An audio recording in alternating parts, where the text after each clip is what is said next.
Hello hello, अहो गजरेबाई तुमचा आवाज नीट ऐकू येत नाहीये. हां हॅलो, अहो हे बघा मी अशासाठी फोन केला होता, ते मध्यंतरी तुमच्या घराचा दरवाजा एकदम लागला ना, हां तेव्हा तुम्ही बाहेर राहिलात ते, हां मग तुम्ही ते डुप्लिकेट चावी वापरली होती बघा. हॅलो हॅलो, ऐकू येत नाहीये. हॅलो गजरेबाई, डुप्लिकेट डुप्लिकेट डुप्लिकेट चावी बनवली होतीत ना तुम्ही? हा, ती कुठून बनवली होती? मला सुद्धा बनवून घ्यायची आहे. आणखी किती मोठ्यानं ओरडू? अहो मोठ्यानं ओरडायचं तर मग फोन कशाला? मी नंतर फोन करते.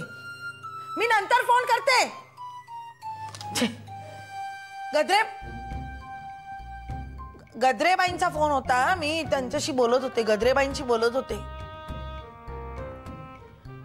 काय झालं माहितीये का बाबा, त्यांच्या त्या गजरेबाईंच्या घराचा दरवाजा असा ना एकदम असा वाऱ्याने बंद झाला. आणि त्यांच्या घराची चावी राहिली आतमध्ये आणि गजरेबाई राहिल्या बाहेर. त्यामुळे मग पुढे काय झालं, मग दरवाजा उघडला का नाही उघडला ते मी विचारत होते त्यांना. कुसुम, तुला डुप्लिकेट किल्ली कशाला हवी आहे? डुप्लिकेट किल्ली? मी असं बोलले? सगळ्यांना ऐकू जाईल एवढ्या मोठ्यानं बोललीस. अहो ते ऐकू येत नव्हतं ना, हल्लीचे फोन म्हणजे ना काहीतरी. शिवाय कुसुम, तुला डुप्लिकेट किल्ली कशाला हवी आहे तेवढं सांग. अहो असं काय करताय बाबा, कधी आपल्याकडे सुद्धा प्रॉब्लेम येऊ शकतो ना. असं आपल्याकडे झालं तर मग डुप्लिकेट चावी असलेली बरी की नाही? नाहीतर मग ती असलेली बरी, नाही तर मग ते काय पायपावरने येत आहेत, खिडक्यांमधनं येत आहेत, कुलप फोडतायत, दार फोडतायत. तसं आपल्याकडे काहीही होणार नाही, कारण सतत कुणी ना कुणी आपल्या घरात असतं. आणि दुसरी गोष्ट, तुला जर स्वतंत्र किल्ली हवी असेल तर मधुला सांगून मी तशी सोय करतो. पण तुला डुप्लिकेट किल्ली का हवी आहे ते खरं सांग.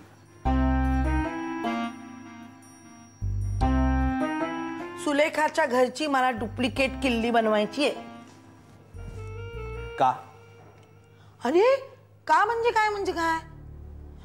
अहो ती आता घरात नाहीये, ती बेपत्ता आहे. मग तिचं घर साफसफाई नको का करायला? मला हक्कच तिला मदत करण्याचा. मी कशाला हळू बोलतेय? मी तिच्या घराची डुप्लिकेट किल्ली बनवणार आहे आणि वाटल्यास मी तिथे जाऊन राहणार सुद्धा आहे. चांगली गोष्ट आहे, जरूर जा. म्हणून काही चोरून बोलायची गरज नाही. बोल. चोरून बोलायची? आता बोलत होतीस, ऐकलं मी. बोल बोल, अगदी राजरोसपणे व्यवस्थित बोल. हो लाव बोल. श्रीराम श्रीराम.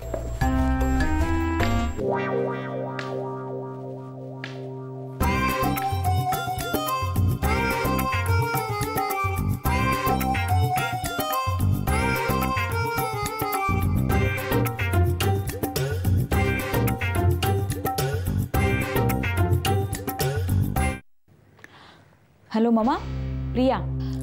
बोल प्रिया. ममा, तुमच्याशी जरा बोलायचं होतं. सुलेखाविषयी. ती आहे घरात? नाही. कुठे गेली आहे ती? काही कल्पना नाही, आणि तिला विचारण्यास सुद्धा अर्थ नाही. अलीकडे तिचं वागणं ना खूप विचित्र झालंय. विचित्र म्हणजे? अचानक तिच्या वागण्यात नम्रपणा आलाय. परवा तर साळसूतपणाचा आव आणून स्वतःची बाजू मांडत होती माझ्याकडे. मम्मा, विश्वास ठेवू नका. हे तू मला सांगतेस प्रिया? अगं, तिच्यातला खरेपणा काय आणि तिचं ढोंग कुठलं हे बघतच मी वाढवलंय तिला.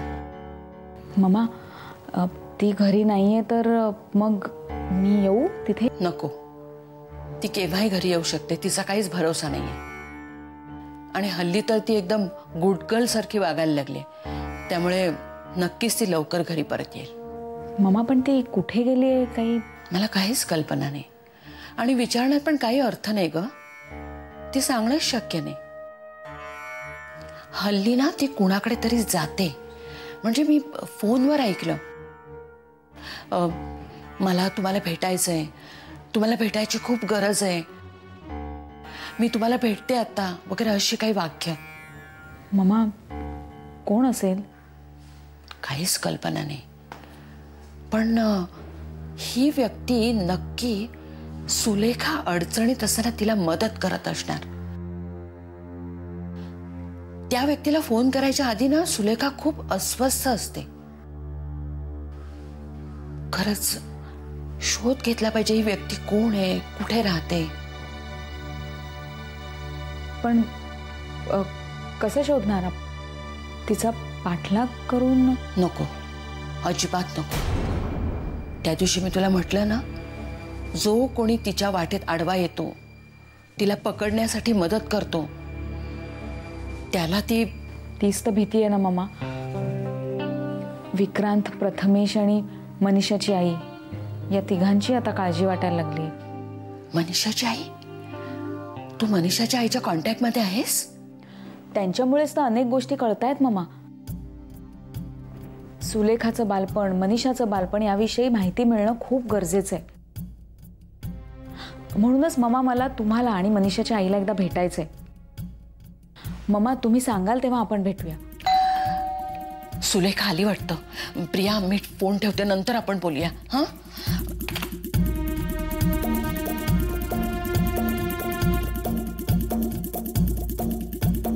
मनीषाची आई.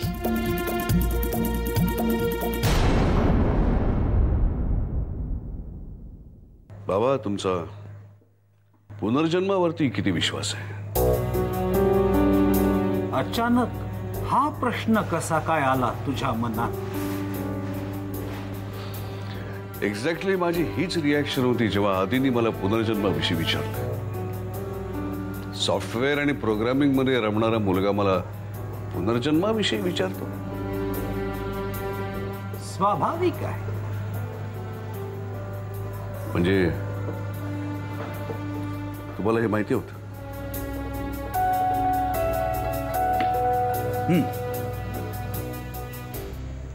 मला वाटलंच होतं. एक वेळ आधी कुठली गोष्ट मला सांगणार नाही, पण तुम्हाला येऊन आधी सांगेल. मला माहिती आहे, तरीही मी तुला सांगणार नाही. का?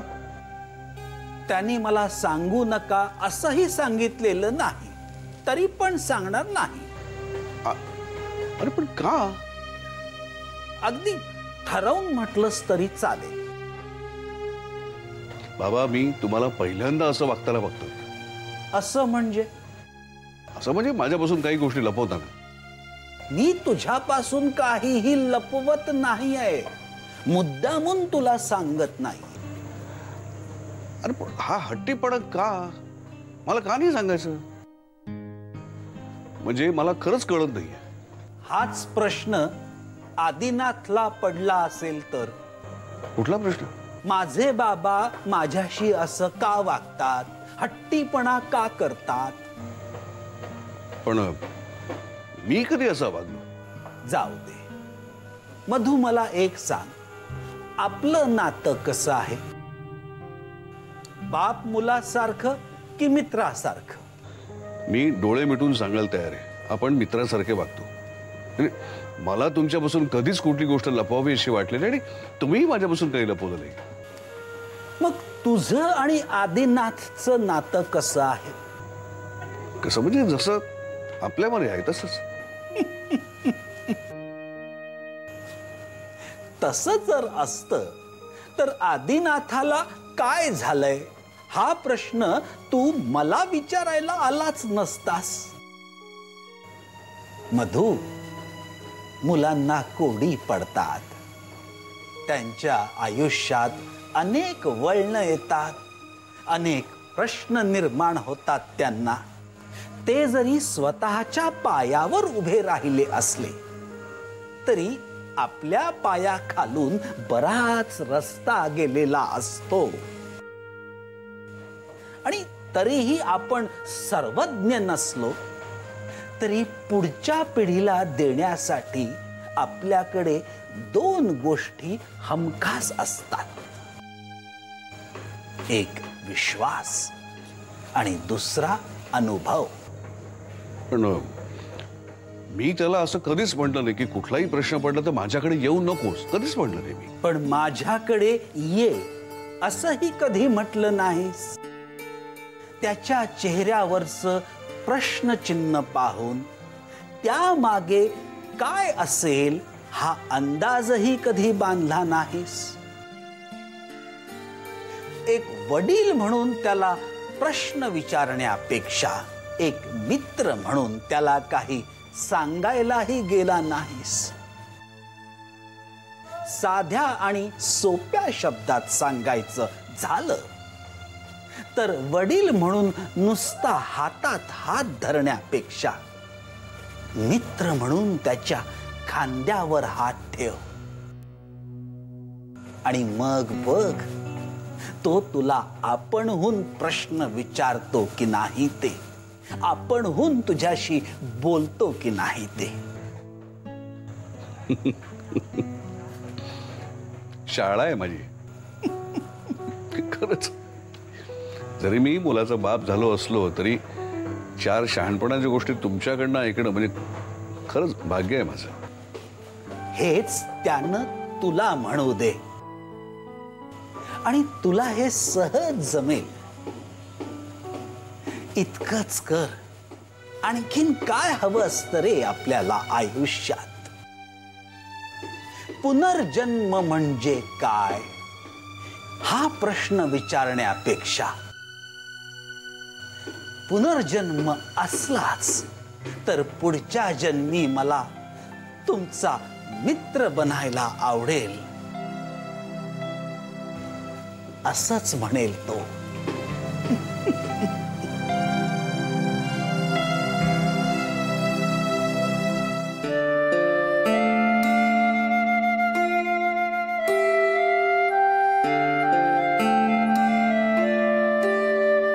अरे आधी मी तुला काय म्हणत होतो,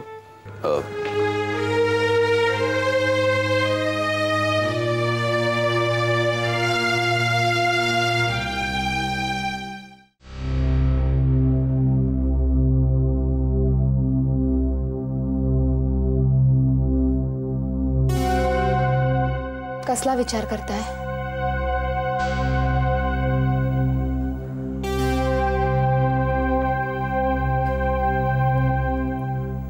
शुभ्रा, आत्ता मला कळतंय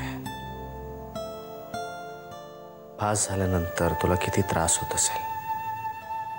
तुला जी स्वप्न पडतात त्यानंतर तुला किती त्रास होत असेल. इतकं सहन करतेस तू. मला थोडं सहन करू दे तुझ्यासाठी. पण का आदिनाथ? आपण कुठल्या तरी वेगळ्या विषयावर नाही का बोलू शकत? कुठल्या?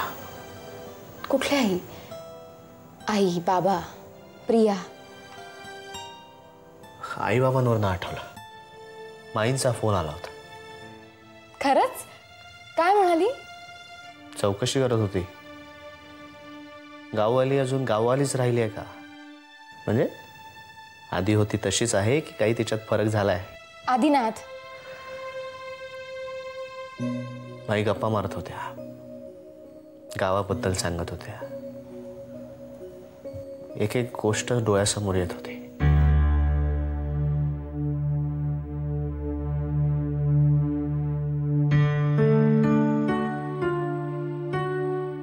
काय झालं आदिनाथ?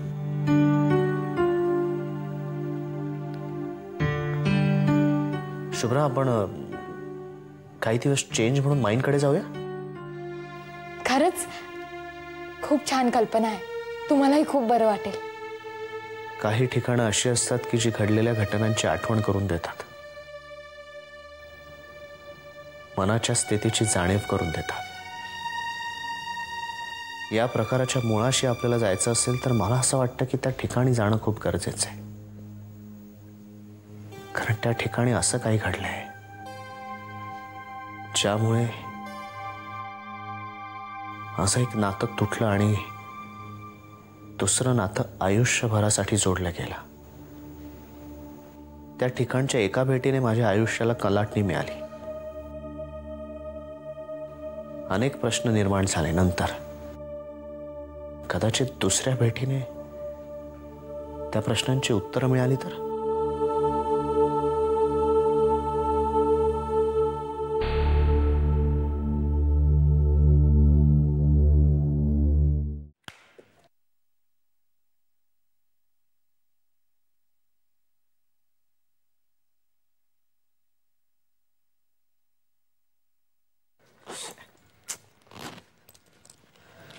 काय रे, कोणाला करतोस फोन? सुलेखाला. तिचा आला होता का ग नंतर फोन? नाही. ती येणार होती ना घरी? असं म्हणाली तरी होती शुभ्राला. फोन का बंद आहे? मी पूनम काकूकडे सुद्धा फोन केला होता, तिथेही नाहीये ती. तू काय बाहेर चाललीस? ममांकडे चालली. ॲक्च्युली मनीषाच्या आईला ममांना भेटायचंय.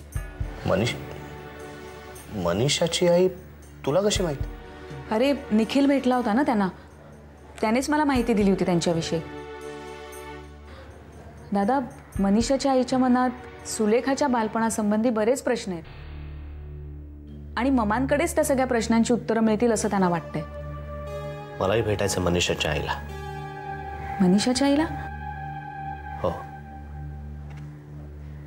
कारण जसे मामाच्या मनात प्रश्न आहेत तसेच माझ्याही मनात प्रश्न आहेत. मनीषाबद्दल, सुलेखाबद्दल, तिच्या बालपणाबद्दल. दादा, प्रश्न सगळ्यांनाच पडलेत. तुला, मला, शुभ्राला, मनीषाच्या आईला, आजोबांना.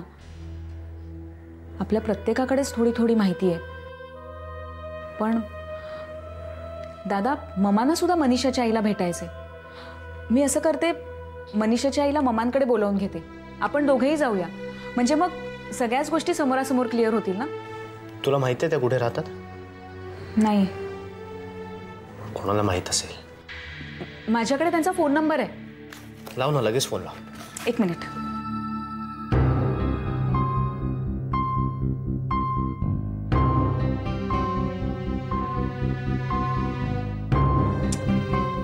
लागत नाहीये. थांब, मी परत करून बघते.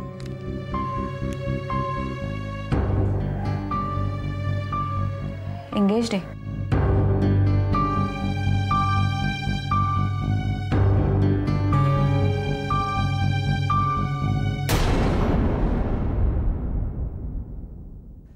चांगली गोष्ट आहे.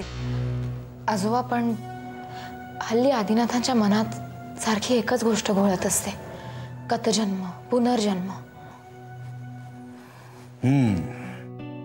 विषयच तसा गूढ आहे. जितका आपण विचार करू तेवढे खोलवर जातो. शुभ्रा, पण तसं काळजी करण्याचं काहीही कारण नाही. आजोबा, गतजन्माचा विचार करताना आदिनाथ माझ्यापासून दुरावणार तर नाही ना? कसं शक्य आहे? महादेव दादाचा ध्यास घेतलाय त्यानं. शुभ्राला जशी पार्वती भेटली, कदाचित तसाच आदिनाथला महादेव दादा भेटेल. कोणी सांगावं? शुभ्रा, एखाद्या गोष्टीचा आपण ध्यास घेतला ना की चैन पडत नाही, स्वस्थता लाभत नाही. पण ती गोष्ट साध्य झाली तरच माणूस स्वस्थ होतो. तसंच झालं आहे आदिनाथाचं. आजोबा, पण त्यांना होणारा त्रास, त्यांच्या मनातली तगमग नाही पाहत मला. ज्या गोष्टीसाठी आम्ही माईकडे चाललोय ती गोष्ट साध्य व्हावी एवढीच इच्छा. विश्वास ही एकमेव गोष्ट अशी आहे जी असाध्य गोष्टी साध्य करू शकते. आदिनाथाचा पुनर्जन्मावर विश्वास बसला आहे, त्यामुळे अनेक कोडी उलगडत जाती.